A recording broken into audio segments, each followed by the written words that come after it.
Bien, ¿estáis despiertos todos o solo estáis aquí?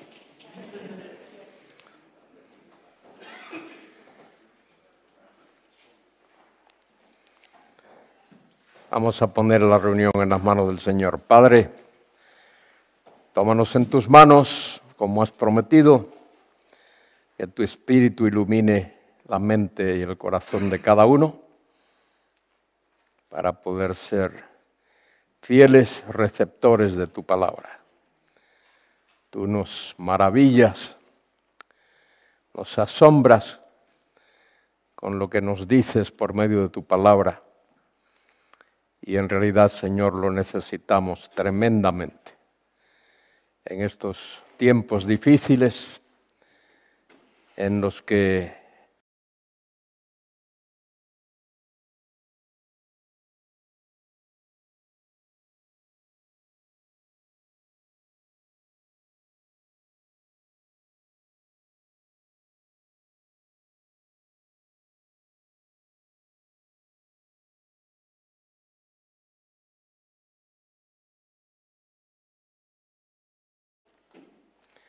estamos de verdad, Señor, cansados de oír palabras de hombres.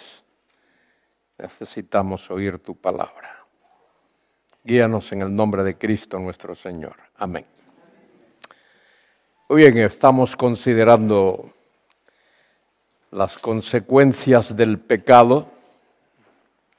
Esta mañana vimos capítulo 4, es un tremendo capítulo, solo lo menciono así rápidamente para continuar con el tema que nos correspondería. Capítulo 4 fue el asesinato de Caín por su hermano Abel. ¿Por qué Caín mató a Abel?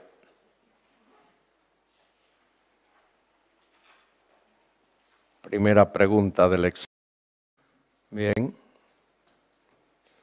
¿Alguien más? Porque el pecado lo dominó. Porque el pecado lo dominó.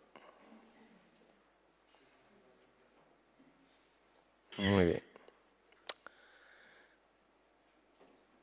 ¿Alguien más? Vale, vamos a la respuesta bíblica. Primera de Juan 3:12. Alguien que me lea la primera frase que aparece ahí, por favor.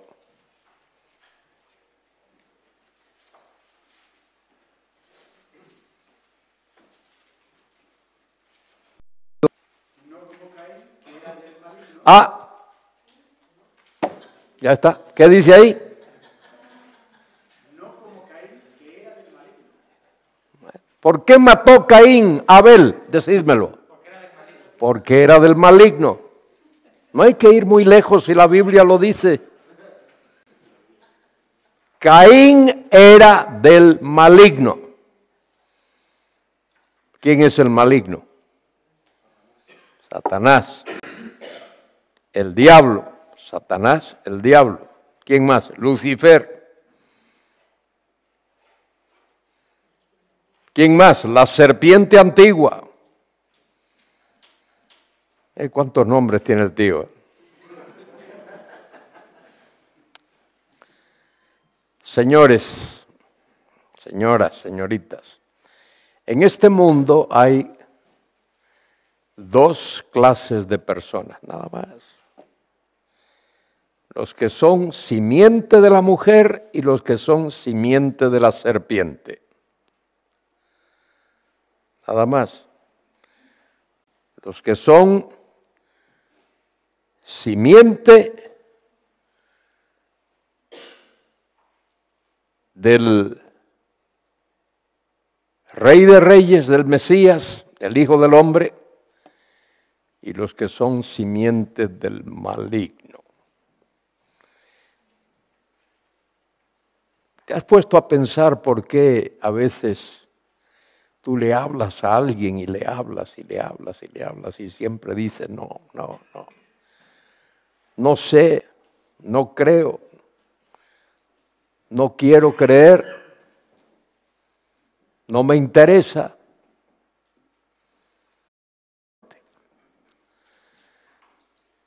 Y llamaron al Señor aparte y le dijeron, Señor, explícanos esta parábola. Y el Señor les dijo, fíjese, escuche, lea bien cuando lea. El Señor le dijo, el trigo son los hijos del reino que el Hijo del Hombre plantó. Son personas, seres humanos. La cizaña son hijos del maligno que el enemigo sembró. La cizaña, personas. En este mundo hay trigo y hay cizaña. Hay gente a la que tú le hablas del Evangelio y te escucha y quiere saber y se interesa. Y tú le hablas y creen en el Señor. Pero hay otros, no importa lo que le digas, no quieren saber.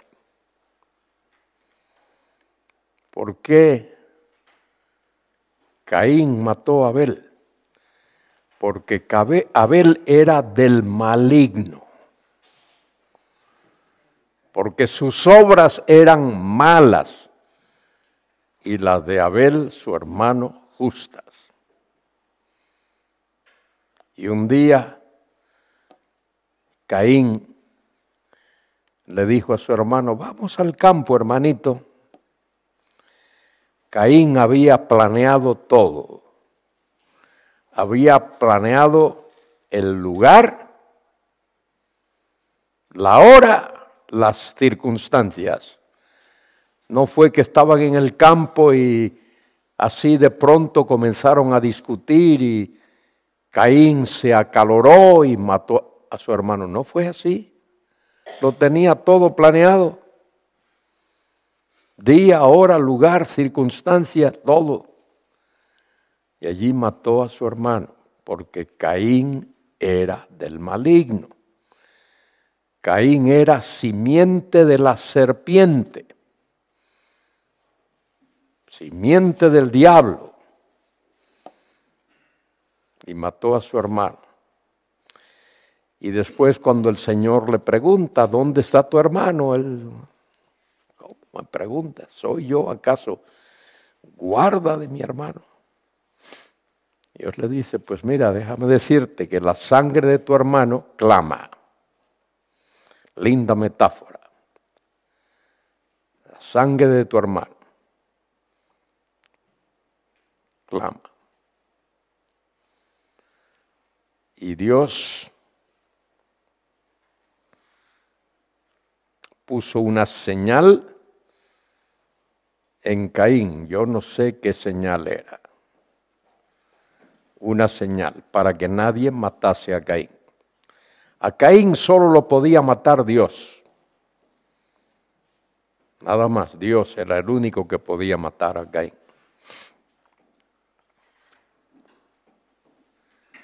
Y Caín se convirtió en un errante y se fue a la tierra de Nod. Tierra de Nod, la palabra Nod significa errante. Y Caín tomó esposa. Y algunos de vosotros van a preguntar, ¿quién fue la esposa de Caín? La pregunta que le hacéis a todos los predicadores que pasan por tu congregación. No preguntéis más, escucha.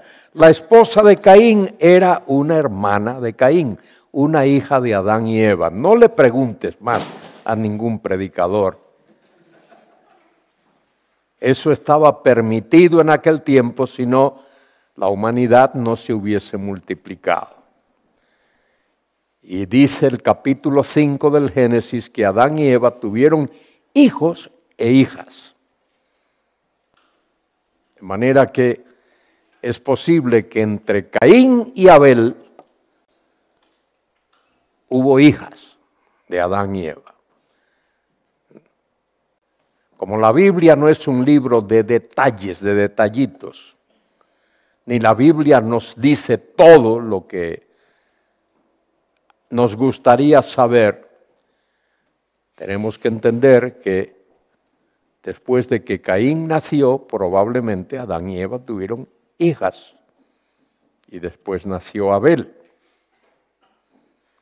Y Caín se casó con una de sus hermanas, y eso no era problema en aquel tiempo porque no había los impedimentos genéticos que surgen posteriormente a raíz del diluvio. El diluvio produjo cambios genéticos en el hombre. Así es que cuando te pregunten, bueno, ¿quién fue la mujer de Caín? Una hija de Adán y Eva. Y no hay otra respuesta, porque no hubo otra raza antes y estaba permitido, no era problema.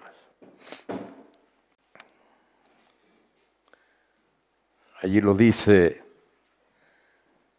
en el capítulo 4, dice versículo 16, salió pues Caín delante de Jehová y habitó en tierra de Nod, al oriente de Edén. Y conoció Caín a su mujer. ¿Quién era su mujer? Una hermana. Mire el uso del verbo conocer. Conocer es un verbo que tiene varios usos en la Biblia.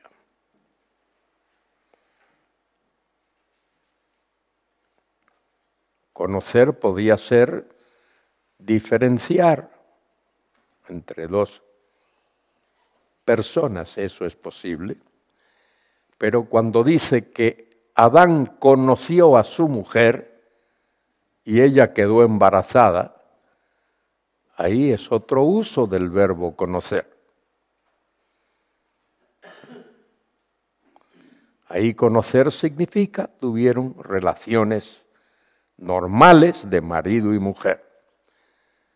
Es un uso muy común en la Biblia del verbo conocer.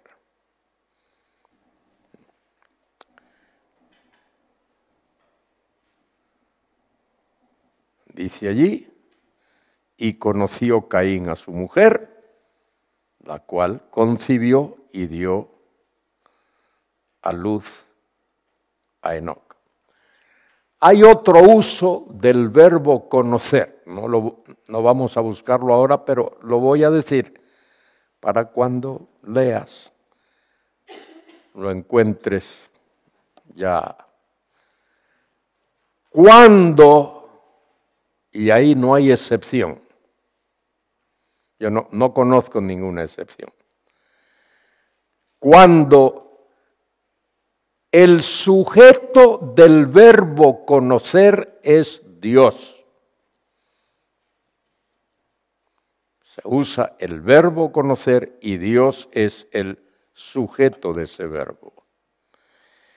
Conocer equivale a elegir.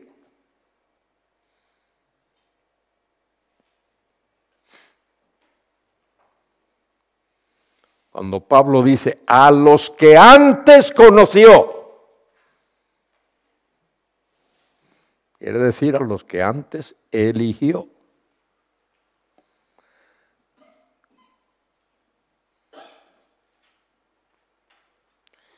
En Deuteronomio, creo que es capítulo 7, Dios dice que Él conoció a la nación de Israel.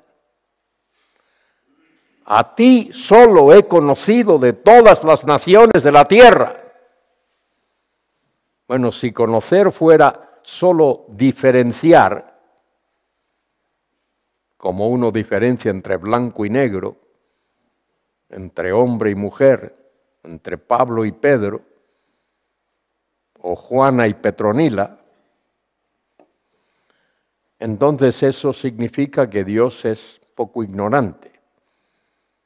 Si Dios solo conoció a Israel, y conocer significa distinguir, eso significa que Dios no conoció a Babilonia, no conoció a Egipto, no conoció a Grecia, no conoció a Medo-Persia, no.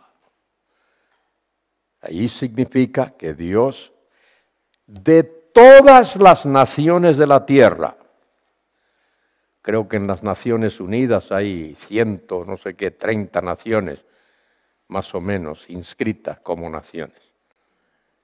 De todas las naciones de la tierra, de todas, la única que Dios escogió se llama Israel. Dios no ha escogido a ninguna otra nación. Y Dios la escogió para manifestar su gracia, su plan para este mundo y para a través de ella enviar al Mesías.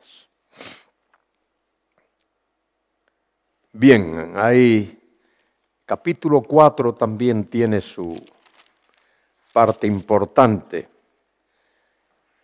Todo lo que está ahí es importante. Ahí en el versículo 19 se habla de Lamec. Lamec transgrede la ley de Dios, tomó a 2 mujeres.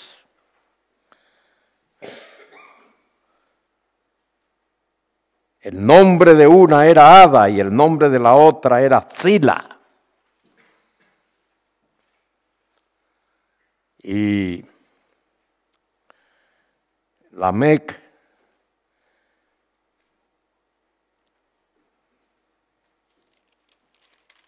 tiene hijos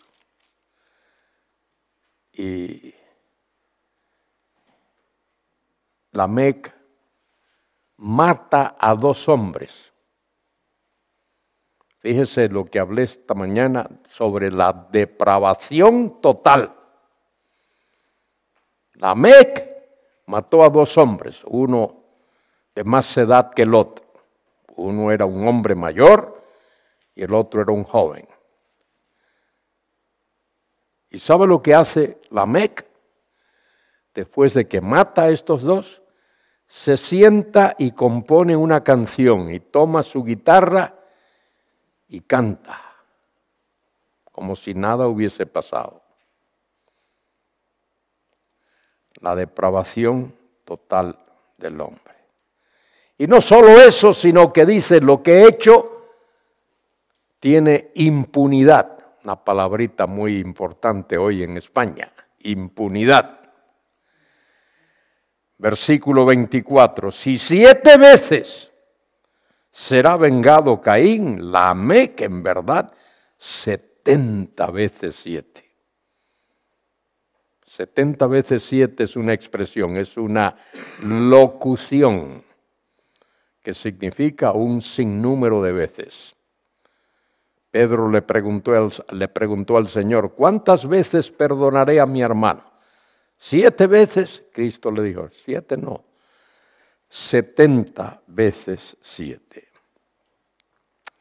Y luego en el versículo 25 dice, y conoció de nuevo Adán a su mujer, la cual dio a luz un hijo y llamó su nombre Set. Porque Dios, dijo ella, me ha sustituido otro hijo en lugar de Abel, a quien mató Caín. Y Set le nació un hijo y llamó su nombre Enoc. Y hay una frase ahí al final del versículo 26. Dice, entonces los hombres comenzaron a invocar el nombre de Dios. Y la palabra invocar ahí, lo más probable es que signifique comenzaron a adorar en el nombre de Dios. Algunos creen que significa que comenzaron a nombrar sus hijos usando nombres dados a Dios. Creo que no es esa la interpretación. Creo que tiene que ver con comenzaron a adorar a Dios. Miren,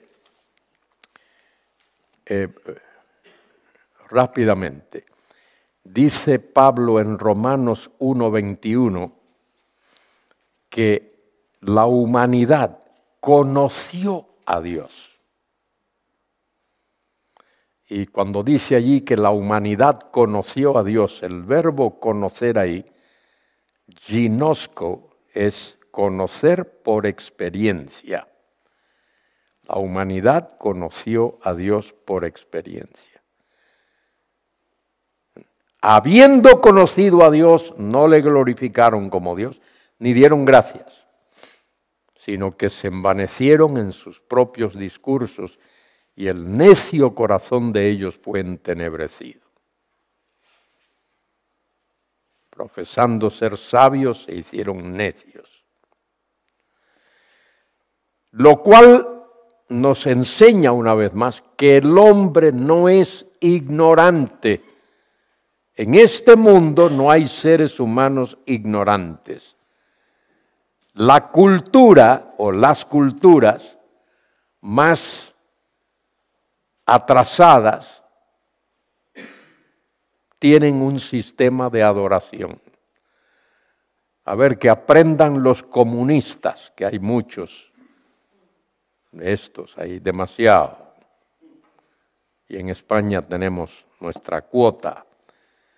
Que aprendan esto los comunistas. Ningún antropólogo ha encontrado hasta el día de hoy una cultura atea.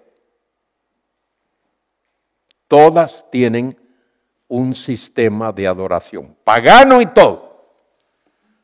Pero todos creen en un Dios bueno y un Dios malo. Todas las culturas. Y por supuesto hay otras politeístas, como los babilonios que adoraban nada menos que a 3000 deidades diferentes. Y los egipcios, como vimos ayer, también adoraban unas cuantas. De manera que el hombre no es ignorante. El capítulo 5 del Génesis es para mí el capítulo más triste de la Biblia.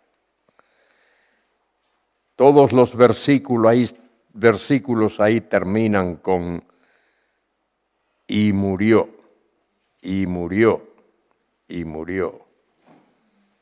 Habla de el libro de las generaciones de Adán, de el Toledoth.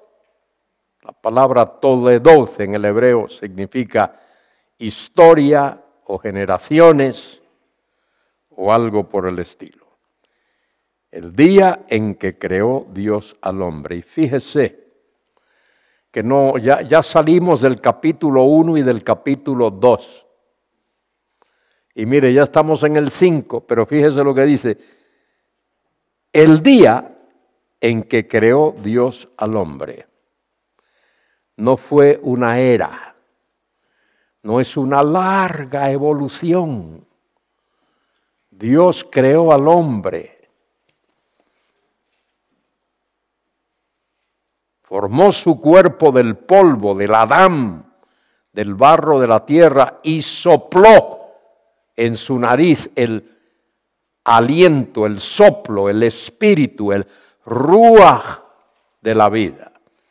Y el hombre fue un ser viviente. El hombre no es producto de una larga evolución. Eso es lo que se nos ha enseñado ya por muchos años. Y hoy el gran debate en ese ámbito es o creacionismo o evolucionismo. O creemos en la creación sobrenatural, milagrosa de Dios o el evolucionismo. Y otra vez es más absurdo creer que el universo es producto de una gran explosión, que hubo un Big Bang. Y nadie ha visto nunca, hasta el día de hoy que yo sepa, una explosión donde haya orden, todo esté ordenadito. Cuando hay explosión hay caos. Todo está regado por todas partes. Nunca nadie ha contemplado una explosión donde el resultado sea orden. Una explosión produce desorden. El universo muestra orden. El argumento cosmológico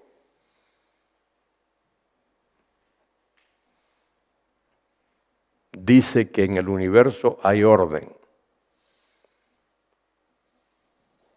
Son argumentos teístas de la creación. Hay un argumento cosmológico, viene de la palabra cosmos,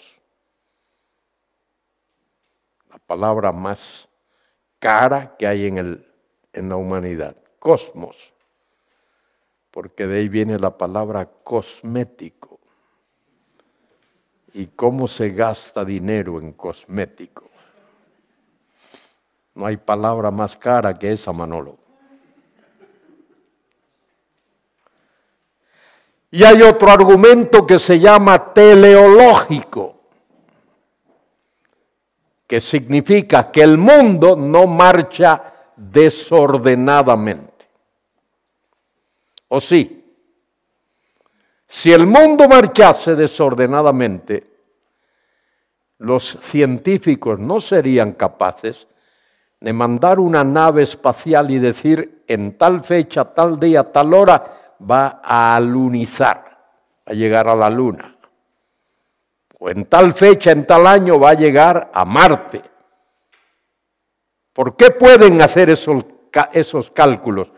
Porque en el universo hay orden y hay propósito.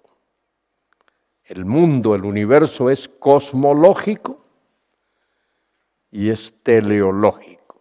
Teleológico es que hay una meta.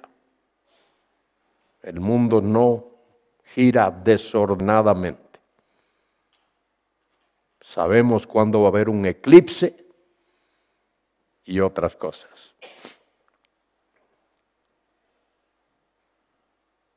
De manera que el creacionismo es una respuesta más sabia que el evolucionismo. Yo trabajé para pagar mis estudios cuando era un muchacho. Mi trabajo era sencillo. Era conserje de la escuela bíblica. Entre otros, tenía un compañero, Dan Gable, gran persona, gran muchacho. Él y yo éramos los conserjes con otro señor que nos supervisaba. Y como conserje había, creo que era 14 o 18 oficinas de los profesores. Cada profesor tenía una llave para su oficina. La llave del profesor A no podía abrir la llave de la oficina B. Profesor A podía abrir su oficina, profesor B la suya. Pero A no podía abrir la oficina de B, ni B la oficina de A. Pero Luis Carballosa tenía una llave que podía abrir todas las oficinas. ¿Cómo se llama esa llave? La llave maestra. El creacionismo es la llave maestra, porque el creacionismo es congruente. El creacionismo es el único punto de vista que da respuestas contundentes a esas preguntas tremendas que el hombre se hace. Por ejemplo, ¿cuál es nuestro origen? ¿De dónde procedemos? El evolucionismo no puede dar una respuesta categórica, porque pueden observar todo lo que quieran y no hay en el mundo ahora mismo ninguna evidencia de que algo está en evolución. Y el evolucionista, yo lo tuve de profesores en la universidad, tú le preguntas, ¿dónde hay evidencia de la evolución? ¿Y qué te va a decir? Dame tiempo. ¿Cuánto tiempo? ¿10 años? No. ¿100 años? No. ¿Cuánto tiempo? 100,000 años. 500,000 años.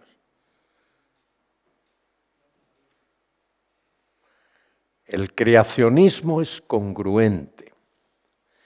Nos dice cuál es nuestro origen. Dios creó el universo.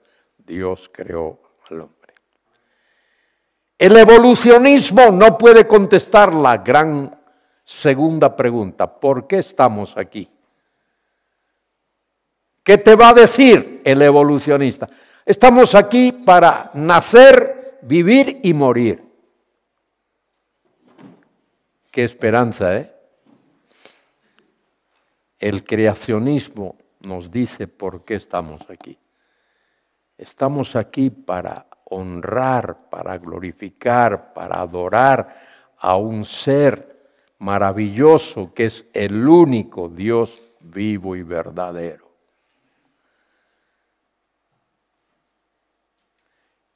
El creacionista tiene respuesta para eso, el evolucionista no.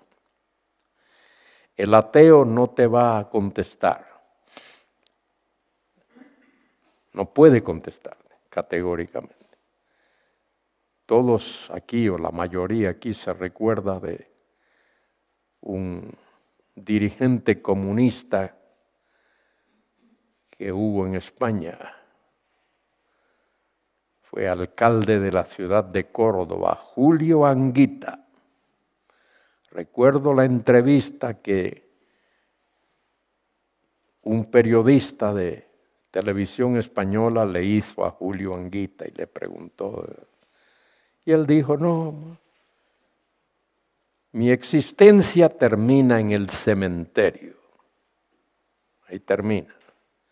Qué terrible, ¿eh?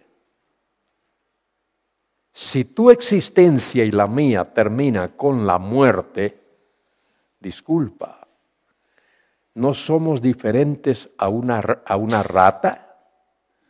¿O a una cucaracha? ¿O a una lagartija? ¿O a una mariposa? ¿O a una mosca? Somos exactamente igual. Y ellos dirían, sí, está bien. Pero la Biblia dice que no. La Biblia dice que hay una eternidad. Hay una eternidad. Dios puso eternidad dentro de nosotros. Dios empotró eternidad en nosotros. Y la promesa de Dios es que Él le da vida eterna a todo aquel que pone su fe y su confianza en Cristo. San Juan 17:3. Esta es la vida eterna, que te conozcan a ti, el único Dios verdadero, y a Jesucristo al cual has enviado. Tremendo. Juan 5:24. De cierto os digo que el que oye mi palabra y cree al que me envió, tiene, tiempo presente, tiene vida eterna y no vendrá condenación, mas ha pasado de muerte a vida. De manera que la Biblia nos enseña que la respuesta correcta es el creacionismo. Creacionismo significa que Dios es el creador de todas las cosas. De manera sobrenatural, Él creó todo con la palabra de su poder, que lo creó todo ex nihilo. Bueno, el hombre, su cuerpo fue formado del polvo de la tierra, pero aparte de eso, todo lo demás Dios lo hizo ex nihilo. Lo hizo fiat, instantáneamente, y si aceptamos la teoría de John Whitcomb, gran profesor, Dios le dio a la creación apariencia de historia. Capítulo 6 del Génesis dice que aconteció que cuando comenzaron los hombres a multiplicarse sobre la tierra y les nacieron hijas, que viendo los hijos de Dios que las hijas de los hombres eran hermosas, tomaron para sí mujeres, escogiendo entre ellas. Os voy a ahorrar un poquito de tiempo. Ahí aparece la frase, los hijos de Dios. Entonces voy a anticipar la pregunta que alguien seguro iba a hacer. Y espero que después de esta tarde no se la vuelvas a hacer a ningún predicador. De todos los libros y todos los comentarios y todos los textos que me he leído, nadie tiene una respuesta definitiva tocante a quiénes son los hijos de Dios. ¿Vale? Lo he dicho lo suficientemente claro. Sí, nadie te va a decir, nadie puede. Entonces, hay dos opciones. Dos opciones, solo dos opciones. O los hijos de Dios mencionados ahí son ángeles, o los hijos de Dios ahí son seres humanos. Y no hay otra opción. No hay otra. Entonces, si son ángeles, eso significa que ángeles pueden cohabitar con seres humanos, que pueden tener relaciones sexuales con seres humanos. Pero Jesucristo dijo, creo que es por Mateo 21, por ahí dijo el Señor, que los ángeles ni se casan ni se dan en casamiento. Eso no significa que los ángeles no tengan sexo. Nunca se ha hablado, aunque a veces se pinta a los ángeles como si fuesen mujeres. No sé qué relación habrá entre ángeles y mujeres, pero algunos pintan a los ángeles como mujeres. Lo que la Biblia, Cristo dijo es que los ángeles no se relacionan sexualmente, ni entre ellos. Los ángeles no tienen hijos, ni hijas. No se casan, qué felices son, no tienen suegra, digo alguien. Eso lo dijo una de las malas lenguas que hay en el mundo. Entonces, Cristo dijo que los ángeles ni se casan ni se dan en casamiento. Entonces te voy a dar mi punto de vista. Que ahí los hijos de Dios son seres humanos.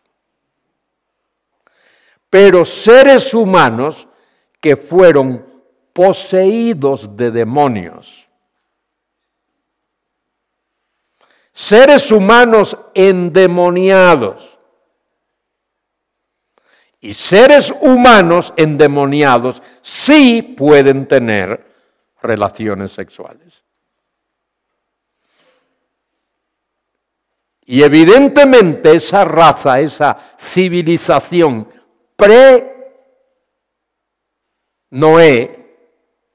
pre-noética, esa raza, esos hombres fueron llenos, poseídos de demonios. Y poseídos de demonios, esos a los que se les llama ahí hijos de Dios, probablemente descendientes de Set, cohabitaron con mujeres que eran hijas de Caín. Y Caín era del maligno, ya lo vimos. Primera de Juan 3:12. Y como resultado de esa relación o relaciones sexuales, nacieron en la tierra seres humanos terribles, violentos, malvados. Fíjense si eran malvados. Dice aquí, versículo 5, y vio Jehová que la maldad de los hombres era mucha en la tierra y que todo designio de los pensamientos del corazón de ellos era de continuo solamente el mal. Y ahora dice, mire, lea bien el versículo 6, porque la gente le gusta leer la mitad de un versículo. Hay que leerlo todo, hay que leer más. Y se arrepintió Jehová de haber hecho hombre en la tierra. Y ahí la gente termina. Pero no lee la frase epexegética, que es la frase que sigue. Se le llama en teología una frase epexegética. Una frase epexegética es una que aclara lo que se acaba de decir, que aumenta el significado de lo dicho, lo aclara. ¿Qué significa? Y se arrepintió Jehová de haber hecho al hombre en la tierra, que le dolió en su corazón. Eso es lo que significa. ¿Y por qué se usa eso de que le dolió en su corazón? A eso se le llama un antropomorfismo. Es decir, expresar con palabras humanas un sentimiento de Dios. Y a eso se le llama antropomorfismo. Expresar con palabras humanas un sentimiento de Dios o algo relacionado con Dios. Por ejemplo, no tiene que ser sentimiento, puede ser otra cosa. Cuando se habla de que Dios tiene ojos o que Dios tiene oídos, esos son antropomorfismos. El ojo de Dios recorre toda la tierra. Eso tiene que ver con el hecho de que Dios es omnisciente, que Dios todo lo sabe. Se habla del brazo de Dios, de la diestra de Dios. Cuando se habla del brazo de Dios, de la diestra de Dios, eso es para hablar del poder de Dios, del hecho de que Él es el Dios todopoderoso. Bien. Esa era la situación de la humanidad. ¿Y cuál es la decisión divina? Versículo 7, y dijo Jehová, raeré de sobre la faz de la tierra a los hombres que he creado, desde el hombre hasta la bestia y hasta el reptil, las aves del cielo pues me arrepiento de haberlos hecho.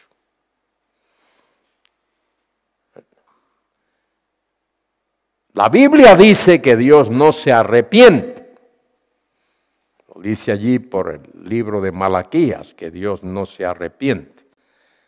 Dios no cambia en su esencia. Dios es inmutable. Pero arrepentirse, como hemos visto ya, significa que Dios se sintió dolido, afectado, al ver la maldad existente en las criaturas, en el hombre que Él ha hecho. Pero hubo un hombre que halló gracia delante de Dios, y ese hombre fue Noé. El señor Noé, la señora Noé, los tres hijos, Cam, Sem, Jafet, o Sem, Jafet y Cam. Cam era el menor. Y la esposa de cada uno de sus hijos. Y Dios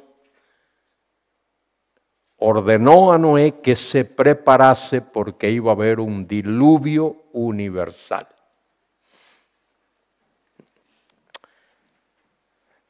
Fijaos en esto.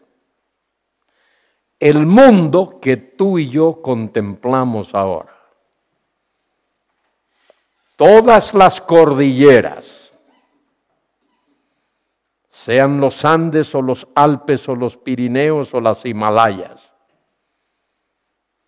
todos los desiertos de la tierra, sea el Sahara o el Atacama o el desierto del oeste americano o cualquiera.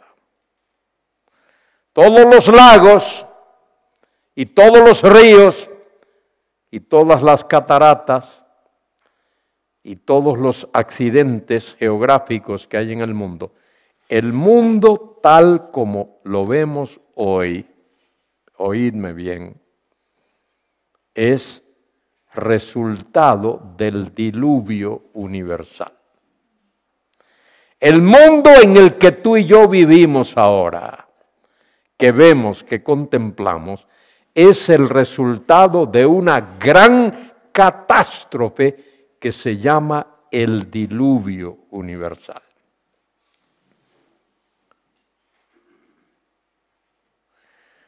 Dios llamó a Noé y comisionó a Noé. Y le dijo que preparase un arca. Y durante la preparación del arca, Noé estuvo predicando. Noé fue pregonero de justicia, lo dice allí por Primera de Pedro, creo que es capítulo 2.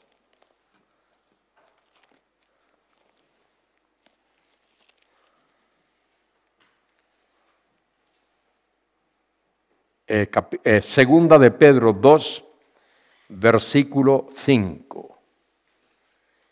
Dice, y si no perdonó al mundo antiguo, sino que guardó a Noé. ¿Y quién era Noé?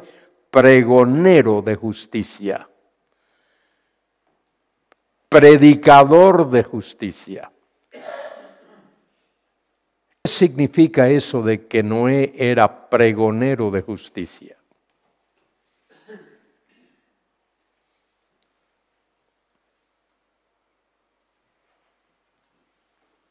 ¿Qué crees que significa?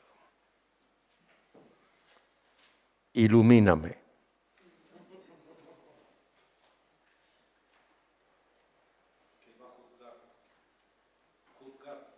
Juzgar. Buena sugerencia. Sí, él era un hombre justo, sin duda. Pero dice que él era pregonero de justicia. Anunciar un juicio que iba a venir. Bien. Mire, la palabra justicia, como muchas otras palabras de la Biblia, es una de las más usadas, pero una de las menos entendidas.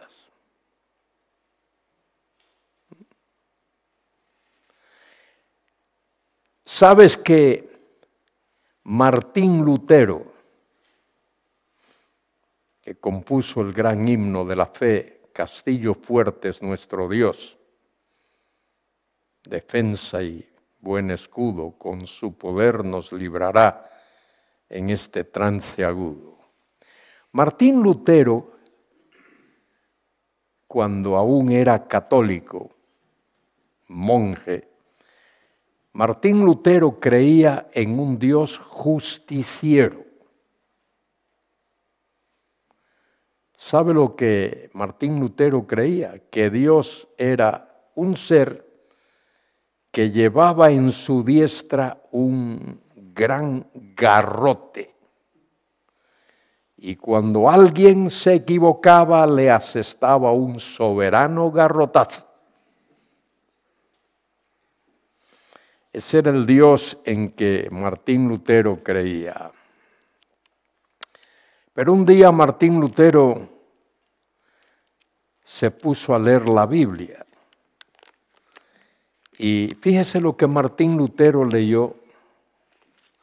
Martín Lutero leyó un salmo, el Salmo número 71. ¿Quieres leerlo conmigo?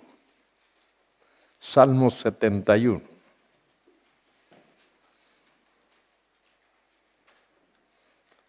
Fíjate qué diferencia tan grande. Dice, Martín Lutero estaba enseñando el libro de los Salmos en la Universidad de Wittenberg. Y míralo, esto lo dice él en su autobiografía. Leyendo el Salmo 71, no Romanos, no Gálatas, Salmos. En ti, oh Jehová, me he refugiado. No sea yo avergonzado jamás. Socórreme y líbrame. ¿En qué? ¿En qué? ¿Qué dice? Vaya, en mi Biblia dice, socórreme y líbrame en tu justicia. Entonces, la justicia no es para condenar, no es para juzgar. ¿Para qué es? Según ahí, para salvar. Y eso fue lo que conmovió a Lutero. Lutero aprendió lo de la justificación por la fe leyendo, estudiando Salmos, no Romanos, no Gálatas. Eso vino después.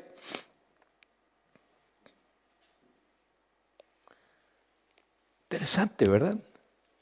Salmo 71. Y ese concepto lo desarrolla Pablo cuando habla de la justicia de Dios.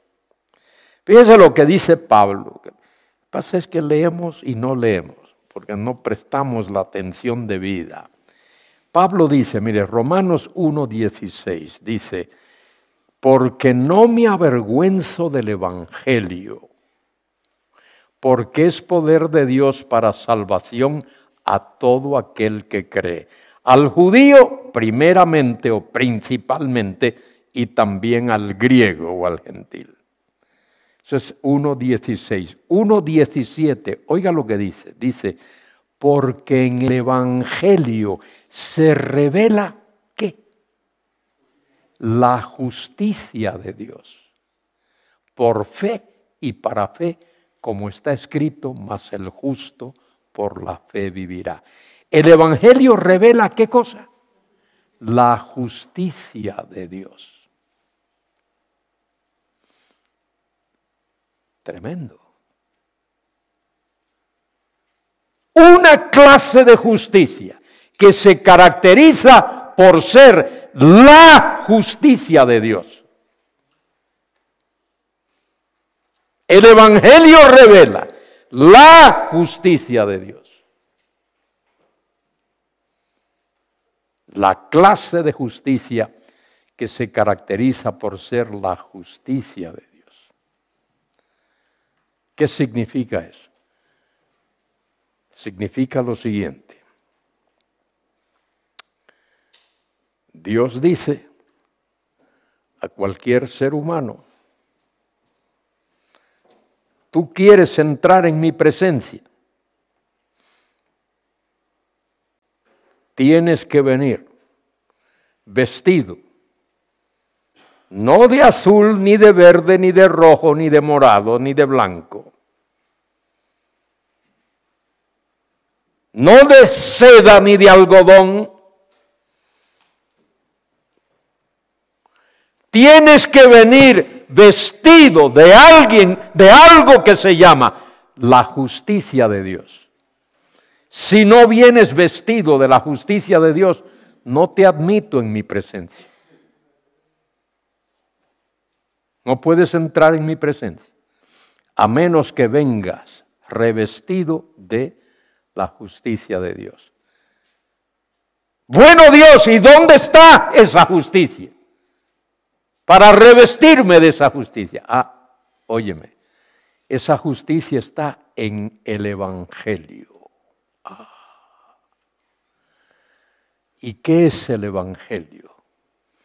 El Evangelio es que Cristo, Jesucristo, Dios, el Dios hombre, la segunda persona de la Trinidad, murió por nuestros pecados conforme a las Escrituras. Fue sepultado y al tercer día resucitó de entre los muertos.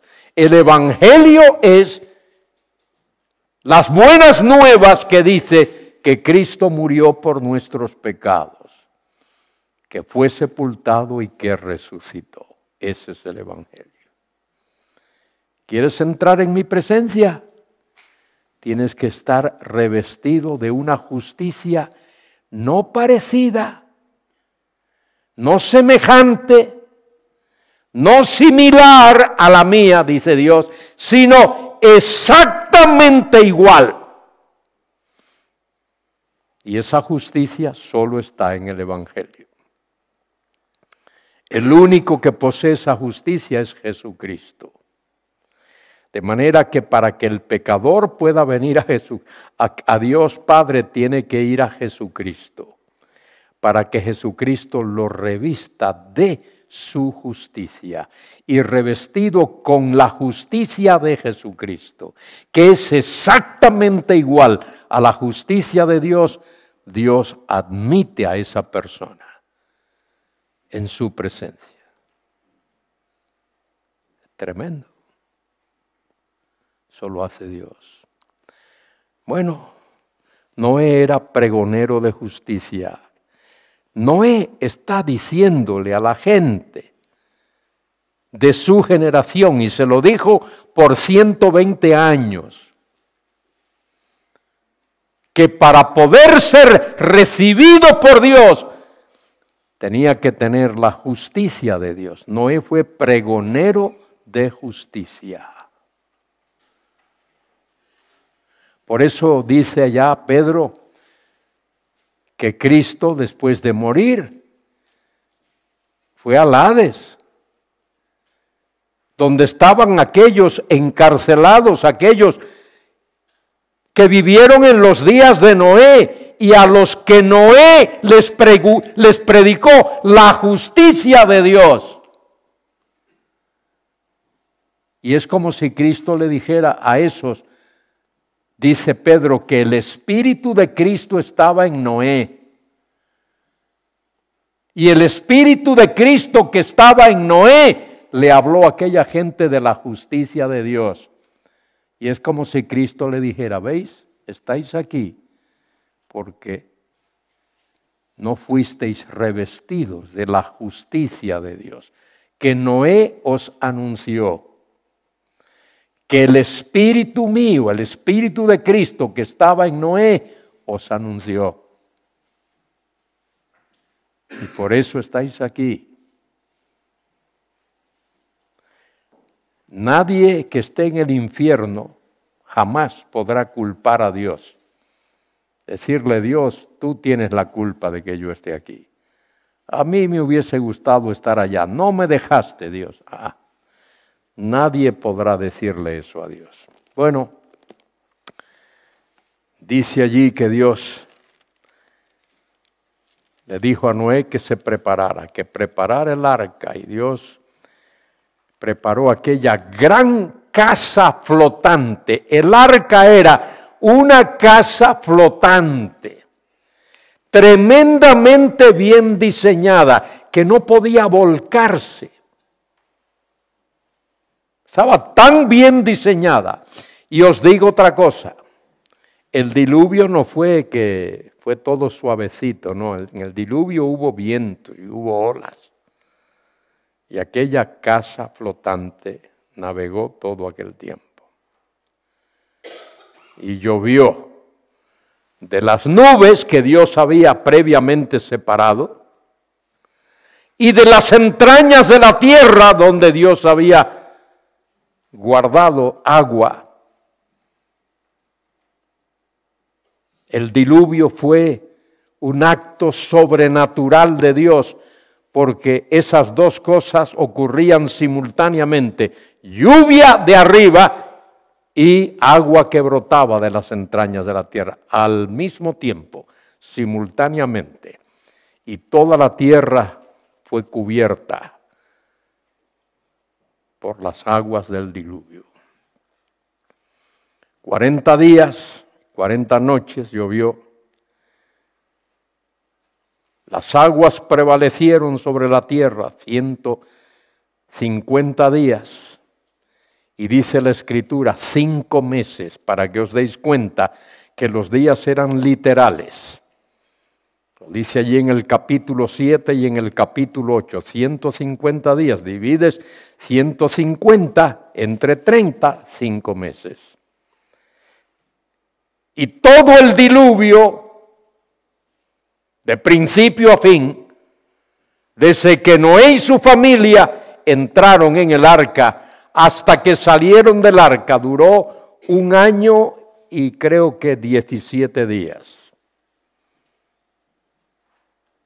Hasta que el arca reposó. ¿Dónde reposó el arca?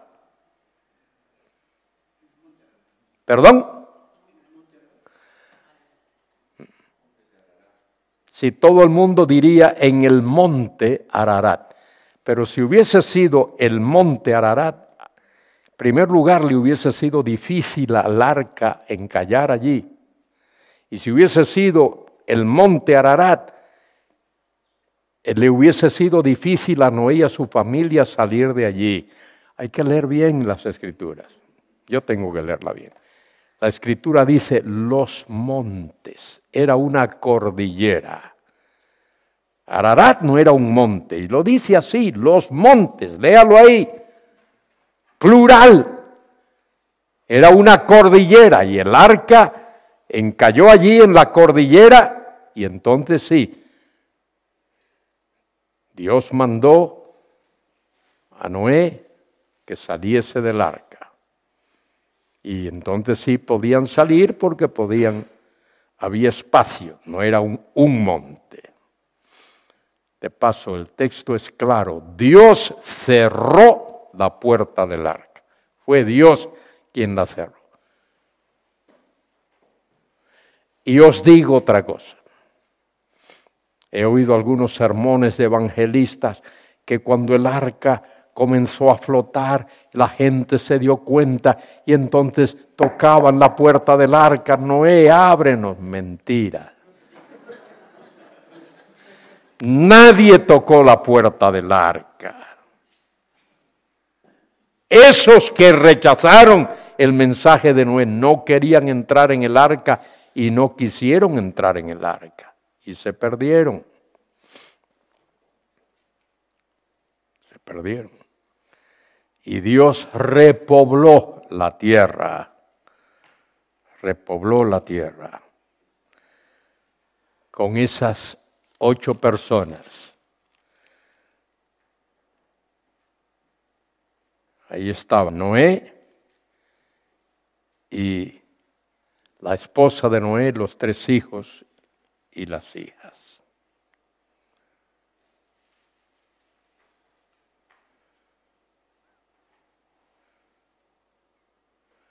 Dice en el capítulo 8, versículo 13, y sucedió que en el año 601 de Noé, en el año 601 de Noé, ha pasado un año.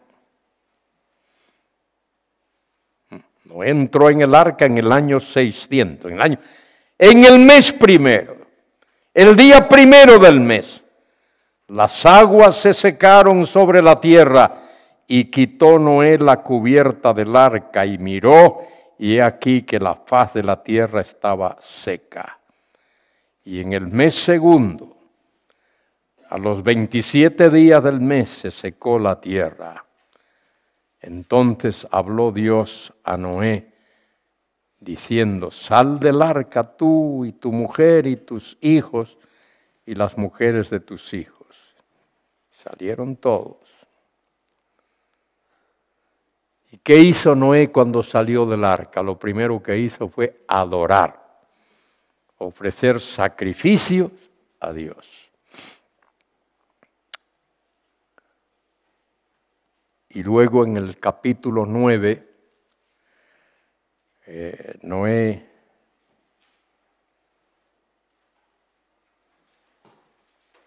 el hombre de Dios, el hombre de fe, el hombre que halló gracia, como todos los pecadores, comete terrible pecado,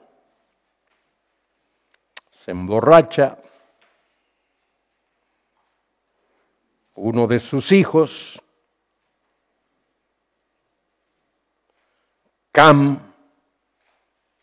se burla de su padre. Y esto es lo que ocurre ahí. Yo sé que los liberales dicen otra cosa. Dicen que hubo inmoralidad. Yo creo que ahí lo que hubo fue que Cam se burló de su padre. Y Noé pronunció la maldición en el 4.º hijo de Cam, Canaán. De ahí vienen los cananeos, las diferentes tribus cananeas. Pero lo interesante aquí es que Dios hizo pacto con Noé. El primer gran pacto incondicional. Capítulo 9. Y habló Dios a Noé y a sus hijos con él, diciendo, he aquí que yo establezco yo mismo, ahí la palabra, ahí hay un pleonasmo, yo mismo establezco mi pacto con vosotros y con vuestros descendientes después de vosotros, y con todo ser viviente que está con vosotros, aves, etc. ¿Cuál es el pacto? Versículo 11, estableceré mi pacto con vosotros y no exterminaré ya más toda la tierra con aguas de diluvio. Fíjese que Dios dice, ¿cómo no lo va a hacer? Dios no va a mandar otro diluvio universal. La próxima vez que Dios destruya el planeta Tierra va a ser por medio de fuego. Dice Pedro, segunda de Pedro, capítulo 3. Y hay otra cosa más de importancia aquí, versículo 17. Dijo pues Dios a Noé, esta es la señal del pacto que he establecido entre mí y toda carne que está sobre la tierra. Y los hijos de Noé que salieron del arca fueron Sem, Cam y Jafet. Y Cam es el padre de Canaán. Y la Biblia lo destaca y es el padre de Canaán. Estos tres son los hijos de Noé, y de ellos fue llena toda la tierra. Después comenzó Noé a labrar la tierra y plantó una viña, y ahí ocurrió lo que hemos visto.